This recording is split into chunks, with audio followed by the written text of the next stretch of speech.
공직자로서의 판단이 매우 부족했던 부분이라고 생각하고 사과를 드립니다. 그때는 군대를 못하게 한다는 생각도 없었고요. 고시가 있는지도 몰랐을 그런 때입니다. 5.18은 굉장히 괴로운 역사였습니다. 진심으로 죄송한 마음입니다. 예, 추경안과 인사청문회 전국 속에서 실질적으로 영향력을 행사하고 있는 정당. 조금 전에 설명드렸듯이 국민의당입니다. 이낙연 총리 때 생각해보세요. 국민의당이 찬성하면서 인준이 된 거고요. 김희수 헌재 후보자 인준 문제, 또 김상조 강경화 후보자 청문 보고서 다 국민의당 결정에 따라서 채택이냐 불발이냐 판가름이 납니다. 국민의당 내부의 고민은 깊습니다. 사실 호남 지지에 기반을 둔 정당이니까 그쪽 여론 무시할 수 없는 거고요. 그렇다고 여당 손을 계속 들어주자니 여당 이중되냐 이런 비판이 나오는 겁니다. 잠시 후에 의원총회 앞두고 있는 국민의당호의 선장 박주선 비대위원장 직접 만나보죠. 박 비대위원장님 안녕하세요. 네, 안녕하십니까. 잠시 후에 김상조, 강경화, 김동연, 김희수 어떻게 할 건가 놓고 의원총회 하신다고요. 네네, 9시 예정이 돼 있습니다. 그렇죠. 청와대는 낙마 사유가 한 명도 없다. 다 합격이다. 여당도 그렇게 얘기하고 있는데 어떤 기류입니까? 굉장히 국민을 우롱하고 지금 정권 출범 한 달도 채 안 된 상황에서 예. 그렇게 겸손한 권력을 운영하겠다는 대통령의 의지가 지금 상당히 훼손이 되고 손상이 됐다고 봐요. 스스로 대통령께서 인사 배제 5대 원칙을 발표를 하고 예. 그것은 반드시 지키겠다 약속을 하고 예. 만일에 잘못된 일이 있으면 국민께 직접 사과하겠다고 취임사에서 이야기를 했는데 예. 저희들이 국회에서 청문회하는 과정에서 장관 후보자들, 헌법재판소 후보자에 대한 의혹을 저희들이 만들어냈습니까? 그런 의혹을 가지고 있는 사람들 아닙니까? 또 청문회에서 그 내용이 일부 사실로 확인이 되고 있고 지금도 의혹이 해소가 되지 않고 있지 않습니까? 예. 그런데 모든 것은 국회에 던져놓고 국회에서 청문 통과를 안 시켜주면 국정 발목 잡는다. 뭐 인사 문제를 정치화시킨다. 예. 이렇게 국회를 비난하고 본인들은 굉장히 잘한 것처럼 이야기하는 것은 국회를 무시하는 거고 국민을 우롱한 것이다. 그리고 뭐 적폐청산을 하겠다고 해놓고 이것이 예. 바로 적폐 아닙니까? 5대 원칙을 세워놓고 그것을 지금 지키지 못한 것이 바로 적폐, 청산해야 될 적폐다 이런 말씀이세요. 그렇습니다. 그러면 지금 분위기는 어떻게 뭐 4명 모두 다 안 된다는 겁니까? 아니면 적어도 그중에 결정적인 누가 있다는 말씀이세요? 우선 국회 청문회라는 것이 예. 후보자에 대한 재판이나 같습니다.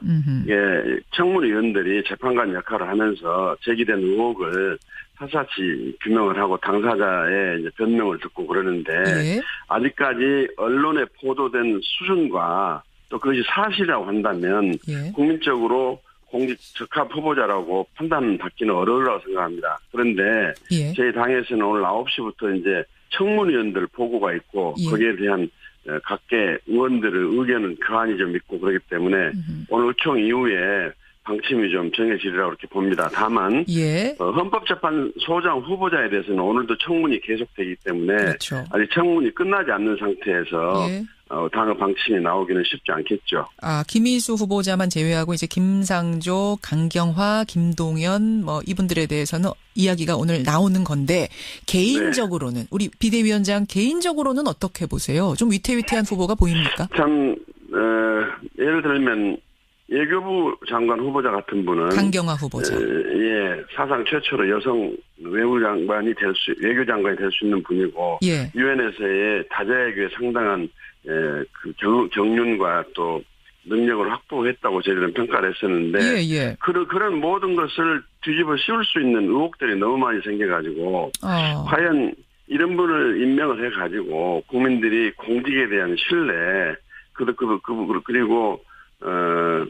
국민이 국회 청문회를 통해 가지고 준법 정신 함양의 계기로 삼아야 되는데 그 하고 많은 사람 중에서 꼭 이렇게 흠이 많고 하는 분을 꼭 내성을 맡겠느냐 하는 그런 생각을 저는 가지고 있습니다만 강경화 후보자 있습니다만 청문위원들 보고를 좀 들어보고 판단하도록 하겠습니다. 아니 그 강경화 후보자 인사청문회는 박주선 위원장님이 직접 청문위원으로 참여하셨던 거잖아요. 저 청문회 참석했는데요. 저는 이제 또 당 대표직을 수행하고 있기 때문에 제가 규명해야 할 부분은 규명을 하고 알겠습니다. 전체의 그 청문위원들이 지금 질문하고 또 그 답변한 내용을 아직 제가 좀 소상히 파악을 못하고 있습니다. 개인적으로는 강경화 후보자 이 정도 수준이면 좀 어렵지 않겠는가라는 생각을 갖고 계신다는 말씀이에요. 네, 지금 현재 보도 내용을 전제로 한다면 그런 생각을 갖고 있습니다. 근데 어제 여기 이것저것 다 해명을 좀 했고 죄송하다고 사과도 했고 외교적 역량에 대해서는 자신감 보였고 그랬기 때문에 여당은 이 정도면은 과거 정권 비해서 낙마 사유 안 된다 이렇게 이야기를 하던데요. 여당은 자기들 야당했을 때는 잊어버리고 지금 여당이기 때문에 무조건 정부에 편들어주고 손들어주는 역할을 하고 있는 것 같습니다. 그리고 또 강경화 후보자의 외교적인 경륜과 능력에 비춰볼 때 어저께 의원들이 질문한 내용에 대해서 순수 전문적인 외교 분야에 대해서도 그렇게 호감을 받을 만한 호평을 받을 만한 답변이 있었다고 보기는 어렵다고 생각합니다. 외교적 역량 능력 면에서도 호평은 아니었다. 사드 문제라든지 비핵과 관련된 문제라든지 미중 간의 외교적인 마찰과 견제의 틈바구니 속에서의 한국 외교의 나아갈 방향과 전략 이런 등등에 대해서는 뭐 아직 파악을 못했다는 이유로 전부 넘기더라고요. 예, 강경화 후보자가 제일 좀 개인적으로는 위태위태하다. 그나저나 김상조 후보자 인사청문 보고서 채택 문제 원래대로라면은 한참 지금 시간이 지났어요. 국민의당이 입장을 못 정해가지고 계속 연기가 되고 있는데 오늘 함께 논의하시죠. 네네. 어떤 입장이세요? 그 부분에 김상조 후보자에 대해서는. 그러니까 뭐 의원 개개인의 의견이 좀 다르고 그러기 때문에 공당으로서의 통일된 확고한 당론을 정한 것은 아니지만 대충의 방침은 정하도록 오늘 토의 결과를 보고 말씀드릴게요. 분위기는 어떤가요? 지금까지 기류는? 뭐 각자 견해가 좀 다른 것 같기도 합니다. 부딪힙니까? 뭐 일정한 부분 해소가 됐다. 또 어느 부분은 뭐 잘못해놓고 잘못했다고 사과만 해버리면 모든 것이 용서되는 그런 공직 풍토의 앞으로 운영은 문제가 있지 않느냐. 그렇다면 국민의 준법 정신을 함양하고 모범이 되는 국민의 공복을 뽑는 이 청문 절차의 의미가 무슨 의미가 있느냐 이런 회의론도 제기되고 그렇기 때문에 팽팽한 상황. 네, 종합해서 판단하도록 하겠습니다. 저는 이번 김상조 후보자에 대한 결론이 계속 이제 미뤄지는 거 보면서 지금 방금 전에도 이견이 많다고 말씀하셨잖아요. 그 모습 보면서 야 국민의당이 정말 고심이 깊구나.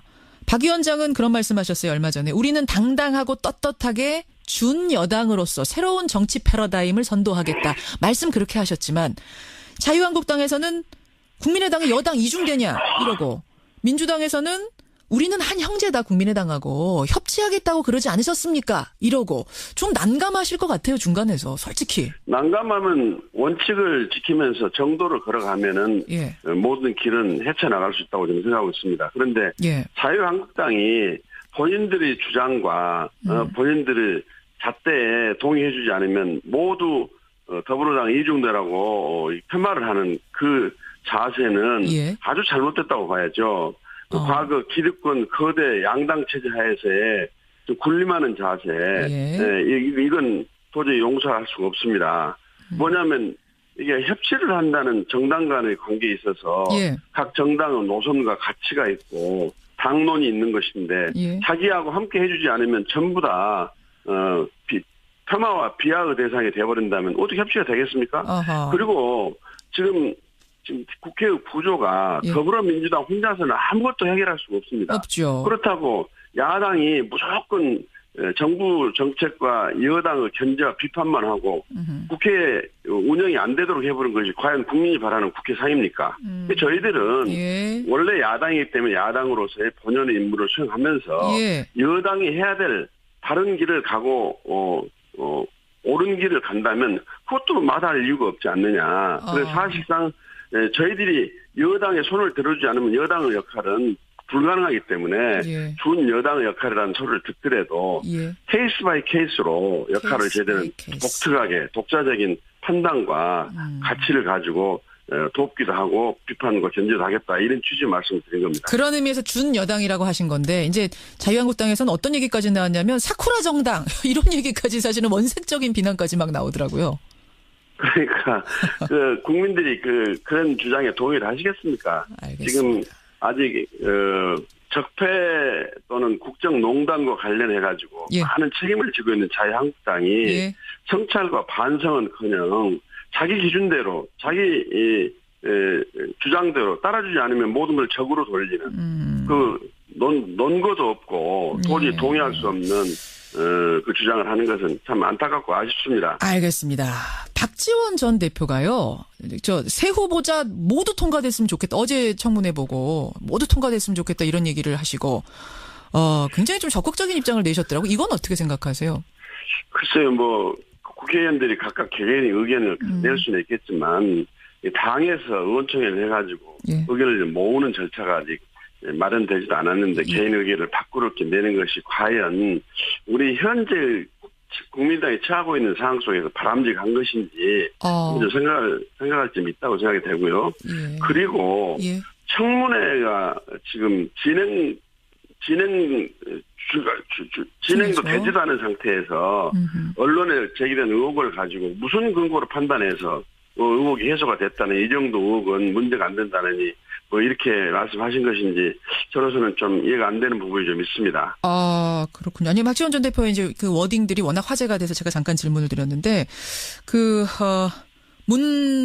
문모닝이었다가 이제 문센큐, 문연정으로 가는 거 아니냐, 뭐 이런 이야기들이 나와요. 지금 이제 국민의당의 분위기가 혹시 그렇게 흘러가고 있습니까? 전혀 그런 일은 있을 수가 없습니다. 아닙니까? 작년 4월달 20대 총선에서는 국민이 예. 다당제한 협치 국회 운영을 명령하셨는데 예. 어느 한 사람 또는 특정 세력이 인위적으로 이 구도를 깨뜨리고 과거 기득권 양당 병폐 정치 체제로 되돌린다는 것은 국민이 우선 동의할 수 없고 국민의당 배신입니다. 저희들은 예. 현재의 협치 구도 속에서 예. 얼마든지 새 정치를 하면서 여당은 여당 역할을 할 수 있도록 예. 해주고 야당이 야당으로서의 본연의 기능을 할 수 있는 그런 역할을 모색하고 있습니다. 역시 차강론 지금 말씀하셨어요. 지금 여기저기서 나오는 연대 합당 이런 이야기 지금 강하게 부정하는 말씀. 오늘 여기까지 말씀 듣도록 하겠습니다. 고맙습니다. 네, 감사합니다. 예, 이제 9시부터 의원총회 엽니다. 국민의당 호의 선장 박주선 비대위원장이었습니다.